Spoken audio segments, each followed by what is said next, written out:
Jangan Lombok Tempeh. I think this might be my favorite Indonesian recipe yet. Today I'm going to be showing you how to make a coconut green curry with tempeh. So this is a really popular Indonesian recipe. It was actually recommended to me by one of my Indonesian followers. And when I created and shared this recipe on my Instagram, it went viral. It's got almost 3 million views on my Instagram, and I think that's because it is just really popular in Indonesia, and it is that warm and comforting home meal that everyone just loves. It's actually surprising to me that this isn't a more well-known recipe among people in the West, especially among vegans and vegetarians, as tempeh is growing in popularity.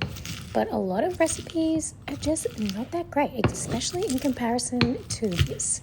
So if you are watching this and you've never heard of this coconut green curry with tempeh before, then you absolutely have to give it a try. It is super easy to make. All you need to do is prepare all of your spices and ingredients, and then you can make it in one big fry pan or one pot. You can see that I have already put my shallots and garlic in the mortar and pestle and crushed it up, as well as bruised the lemongrass, and then also peeled and bruised the galangal as well. And then you just need to prepare your tempeh and chop that into cube pieces. Then it's simply just adding all of our ingredients to that pot or pan. So I'm just making our shallots and garlic fragrant first.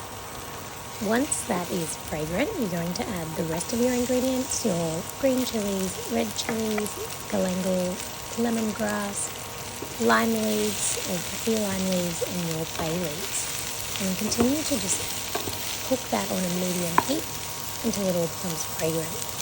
Now I'm going to add the tempeh. I'm using a really small fry pan here because that's actually just what works with my electric cooker that I'm using.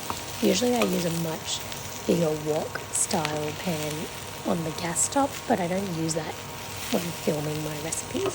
Now you're going to add the water, which is going to help cook the ingredients, as well as your salt and seasoning, your sugar, and then mix and continue to cook that until fragrant again. Now add the coconut milk, and I just keep cooking this for about 10 to 15 minutes on a low simmer.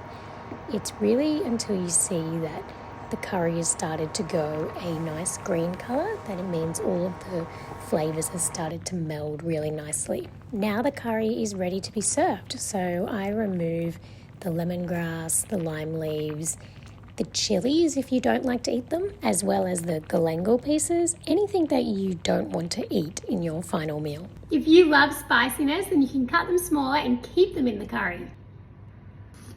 That is so good.